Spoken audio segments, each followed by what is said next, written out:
History is filled with heroes, but few shine as brightly or as tragically as Joan of Arc, the young French peasant girl who led an army. We all know the legend, the visions, the victories, the iconic image of her in shining armor. But what happened after the battles were over, after she was captured? What were her final days truly like, locked away in a dark prison, awaiting a horrific fate? Today, we're pulling back the curtain of history to uncover the harrowing, untold story of Joan of Arc's last moments. It's May 1430.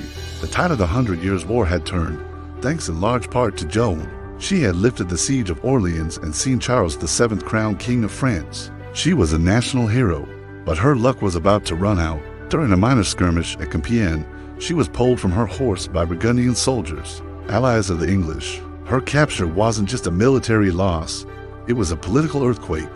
The English had been humiliated by a teenage girl, and now they finally had her. For a hefty price, the Burgundians sold Joan to the English. This wasn't about a prisoner of war exchange.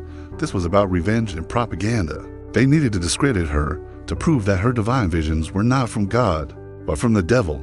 If they could prove she was a heretic, they could invalidate Charles VII's coronation and regain the moral high ground. So they moved her to a fortress in Rouen, a city deep within English-controlled territory, to stand trial. This wasn't a normal trial. It was a rigged ecclesiastical court, a show trial orchestrated by pro-English clergy led by Bishop Pierre Cauchon. Joan, an uneducated girl of 19, was about to face some of the most learned and biased theologians in Europe.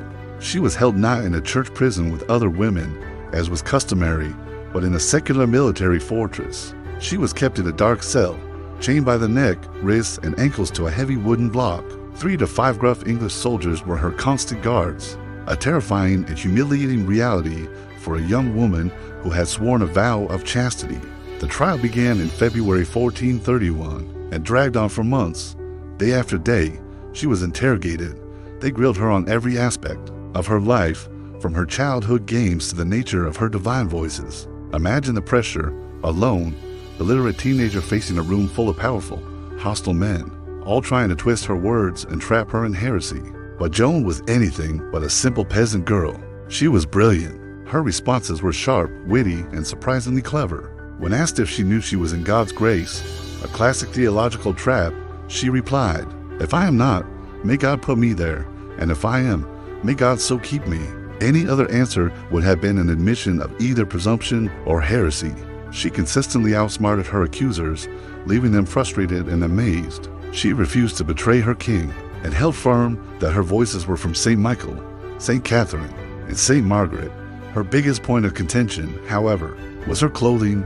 She insisted on wearing men's clothes. To her, it was a practical matter for a soldier and a way to protect herself from assault by her guards. But to the court, it was an abomination, a clear violation of biblical law and a symbol of her supposed heresy. They pushed her on this point relentlessly. As the months wore on, the physical and psychological toll was immense. She was threatened with torture, though it's believed they never actually carried it out. Fearing it would invalidate the trial's legitimacy, she fell gravely ill at one point, likely from food poisoning, but her captors nursed her back to health. They couldn't afford for her to die of natural causes. They needed a public execution to make their point. Finally, in late May, the court reached its breaking point. They took her to the cemetery of Saint-Ouen. A stake and pyre were prepared. Faced with the immediate horror of being burned alive, surrounded by a jeering crowd, her courage finally wavered. Under immense duress, she signed a document of abjuration, a confession. The exact contents are disputed, but she essentially renounced her visions and agreed to wear women's clothing. Her life was spared, but she was sentenced to life in prison.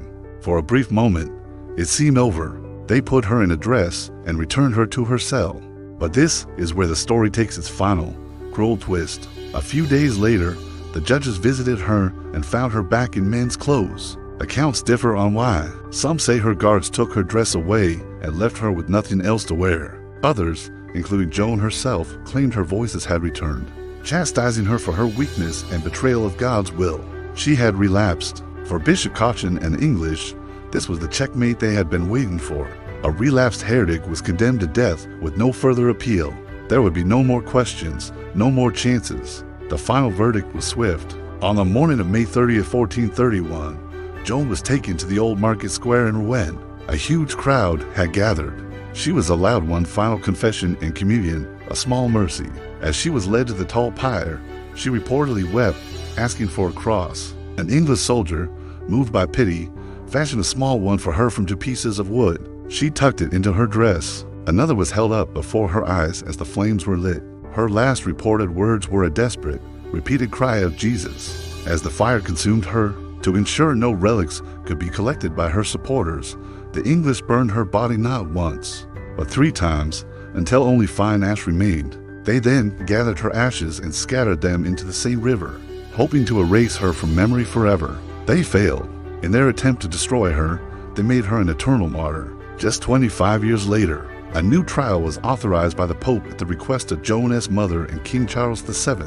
This posthumous retrial investigated the original proceedings and in 1456 declared the original verdict null and void. Joan of Arc was officially cleared of all charges and declared a martyr. Centuries later, in 1920, she was canonized as a saint by the Catholic Church. The story of Joan's final days is a powerful testament to her incredible faith and courage in the face of unimaginable cruelty. She wasn't just a warrior on the battlefield. Her greatest battle was fought alone, in a cold, dark cell, against the full weight of a corrupt system designed to break her. And in the end, her spirit proved unbreakable. Thank you so much for joining us on this deep dive into one of history's most compelling stories. If you found this as fascinating as we did, please hit that like button and subscribe for more hidden histories. Let us know in the comments what you think about Joan's incredible resilience. We'll see you in the next video.